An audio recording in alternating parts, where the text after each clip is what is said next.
तो यहाँ पे आज का हमारा पहला प्रश्न क्या कह रहा है, विश्व का सबसे ऊंचा पठार कौन सा है। विश्व का सबसे ऊंचा पठार कौन सा है, तो ऑप्शन डी सही हो जाएगा, तिब्बत का पठार। देखिए दोस्तों, तिब्बत का पठार जो है वह दुनिया की छत भी इसे कहा जाता है, जिसकी ऊंचाई लगभग 16,000 फुट है। यानी कि इसकी जो ऊंचाई है वह 11,000 मीटर है और यह मध्य एशिया में स्थित है। याद रखना है आपको, विश्व का सबसे ऊंचा पठार तिब्बत का पठार है। यदि दक्कन के पठार की बात करें तो दक्कन का पठार यह भारत का सबसे बड़ा पठार है, जो कि दक्षिण भारत में यह स्थित है। इसकी ऊंचाई है लगभग 600 मीटर। दक्कन का पठार जो कि भारत का सबसे बड़ा पठार है, जो कि दक्षिण भारत में यह स्थित है और इसकी ऊंचाई 600 मीटर है, आपको याद रखना है। और केन्या के पठार की बात करें तो केन्या का पठार जो है वह पूर्वी अफ्रीका में विक्टोरिया झील का एक पठार का भाग का हिस्सा है। केन्या का पठार आपको याद रखना है। तो इस क्वेश्चन का आंसर हो जाएगा तिब्बत का पठार, आपको याद रखना है। नेक्स्ट क्वेश्चन हम देखते हैं, भारत का सबसे बड़ा कंटेनर पोर्ट कौन सा है। भारत का सबसे बड़ा कंटेनर पोर्ट कौन सा है, तो ऑप्शन सी सही हो जाएगा, जवाहरलाल नेहरू पत्तन। जवाहरलाल नेहरू पत्तन देखिए दोस्तों, यह महाराष्ट्र में है। यहाँ पर भारत का आधे से ज़्यादा कंटेनर यहीं से एक्सपोर्ट किया जाता है, मतलब कि यहीं से जो कि भारत का माल है, यानी कि जो सप्लाई किया जाता है वह यहीं से किया जाता है, दूसरे देशों को यहीं से सप्लाई किया जाता है। तो भारत का सबसे बड़ा कंटेनर पोर्ट जवाहरलाल नेहरू पत्तन है। तो न्यू मंगलोर की बात करें तो न्यू मंगलोर जो है वह पश्चिमी तट पर कर्नाटक का मुख्य बंदरगाह है। और पारादीप की बात करें तो पारादीप जो है वह भारत के ओडिशा राज्य में स्थित है, जिसकी स्थापना 12 मार्च 1966 को हुई थी। तो हमारा इस क्वेश्चन का आंसर हो जाएगा जवाहरलाल नेहरू पत्तन, जो कि भारत का सबसे बड़ा कंटेनर पोर्ट है, आपको याद रखना है। नेक्स्ट क्वेश्चन देखते हैं हम। यहाँ पर हमारा नेक्स्ट क्वेश्चन क्या कह रहा है, इनमें से कौन सा देश सार्क का सदस्य नहीं है। इनमें से कौन सा देश सार्क का सदस्य नहीं है, तो हमारा ऑप्शन बी सही हो जाएगा, जो कि म्यांमार है। म्यांमार जो है देखिए दोस्तों सार्क का सदस्य नहीं है। तो पहले हम सार्क को जान लेते हैं। देखिए दोस्तों, सार्क में टोटल इसका जो फुल फॉर्म है वह south Asian association for regional cooperation इसका फुल फॉर्म है, आपको याद रखना है सार्क का। और इसका जो फुल फॉर्म आपको एक बार फिर से मैं बता देता हूँ, south Asian association for regional cooperation. इसमें टोटल 8 देश शामिल हैं, मालदीव, श्रीलंका, भारत, पाकिस्तान, अफगानिस्तान, नेपाल, भूटान, बांग्लादेश। टोटल इसमें 8 देश शामिल हैं, आपको याद रखना है, मालदीव, श्रीलंका, भारत, पाकिस्तान, अफगानिस्तान, नेपाल, भूटान, बांग्लादेश।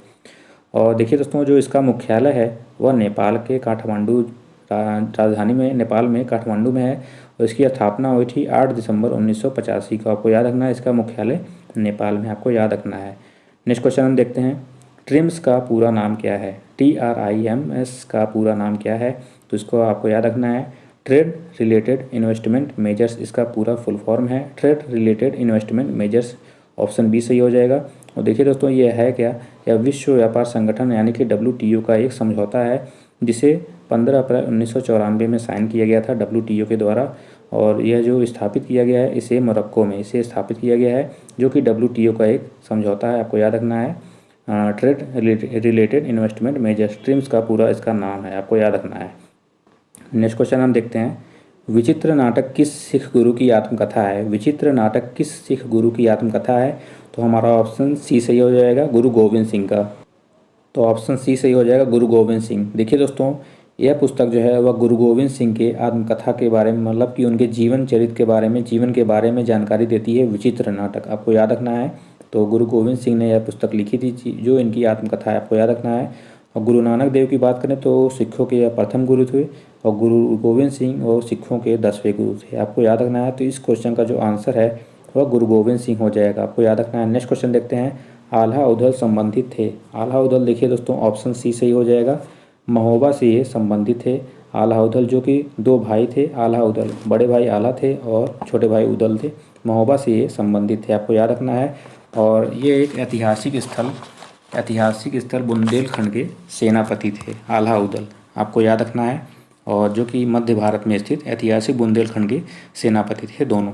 नेक्स्ट क्वेश्चन देखिए क्या कह रहा है, हिंडनबर्ग रेखा किन 2 देशों के बीच है। हिंडनबर्ग रेखा किन 2 देशों के बीच है, तो हमारा ऑप्शन ए सही हो जाएगा, जर्मनी और पोलैंड के बीच हिंडनबर्ग रेखा स्थित है, जर्मनी और पोलैंड के बीच, आपको याद रखना है।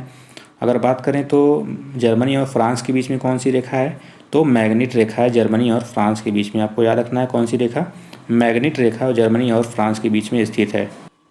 जैसे भारत और पाकिस्तान के बीच में रेड क्लिफ रेखा है, वैसे ही हिंडनबर्ग रेखा जर्मनी और पोलैंड के बीच में स्थित है। आपको याद रखना है। नेक्स्ट क्वेश्चन देखिए, ओजोन मंडल स्थित है। ओजोन मंडल देखिए दोस्तों, पृथ्वी की सतह से लगभग 10 से 50 किलोमीटर के बीच में स्थित है और ओजोन परत जो है वह समताप मंडल में पाई जाती है। आपको ये भी याद रखना है, ओजोन मंडल जो है वह समताप मंडल में पाई जाती है। और ओजोन परत देखिए दोस्तों, वह सूर्य की पराबैंगनी किरणों को पृथ्वी से आने पर रोकती है, क्योंकि अगर सूर्य की पराबैंगनी सीधे पृथ्वी पर पड़ेंगी तो वो मानव जीवन के लिए बहुत ही खतरनाक साबित होंगी। तो यहाँ पे ओजोन परत बहुत ही यहाँ पर अपना महत्वपूर्ण भूमिका निभाती है जीवन जीने के लिए। आपको याद रखना है बहुत ही। और ओजोन परत दिवस जो है देखिए दोस्तों 16 सितंबर को मनाया जाता है। आपको याद रखना है। नेक्स्ट क्वेश्चन देखिए, जौनपुर शहर किसके द्वारा स्थापित किया गया था? तो हमारा ऑप्शन बी सही हो जाएगा, फिरोज शाह तुगलक द्वारा जौनपुर शहर की स्थापना 1359 में की थी। इन्होंने 1359 में फिरोज शाह तुगलक ने जौनपुर शहर की स्थापना की थी। आपको याद रखना है, अगर गयासुद्दीन तुगलक की बात करें तो यह दिल्ली सल्तनत में तुगलक वंश का शासक था। इसे तुगलक वंश का संस्थापक भी कहा जाता है, गयासुद्दीन तुगलक को। आपको याद रखना है। नेक्स्ट क्वेश्चन देखिए क्या कह रहा है हमारा। नेक्स्ट क्वेश्चन है, गीता रहस्य नामक पुस्तक के लेखक कौन थे? गीता रहस्य नामक पुस्तक के लेखक कौन थे? तो हमारा देखिए दोस्तों यहाँ पर थोड़ा मिस्टेक हो गया, आप बना लीजिएगा। यहाँ पर आंसर हो जाएगा इसका बाल गंगाधर तिलक। ऑप्शन ए से में सही कर लीजिएगा। बाल गंगाधर तिलक ने गीता रहस्य नामक पुस्तक को लिखा था। आपको इसे काट के बाल गंगाधर तिलक कर लेना है।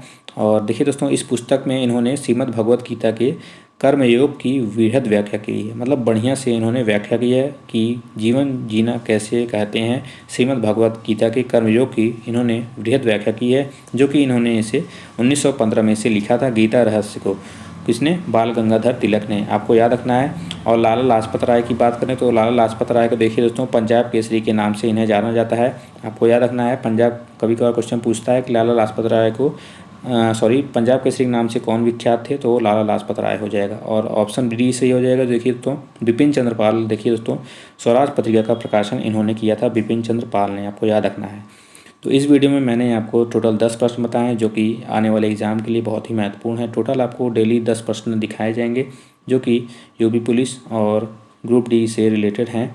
और इसकी प्रैक्टिस से डेली आपको दिखाई जाएगी। टोटल 10 प्रश्न दिखाएंगे, उसके इंपॉर्टेंट फैक्ट भी मैं आपको बताऊँगा। तो इस तरीके से आप वीडियो में देखिए डेली। और इसकी जो PDF है आपको हमारे टेलीग्राम चैनल से मिल जाएगी।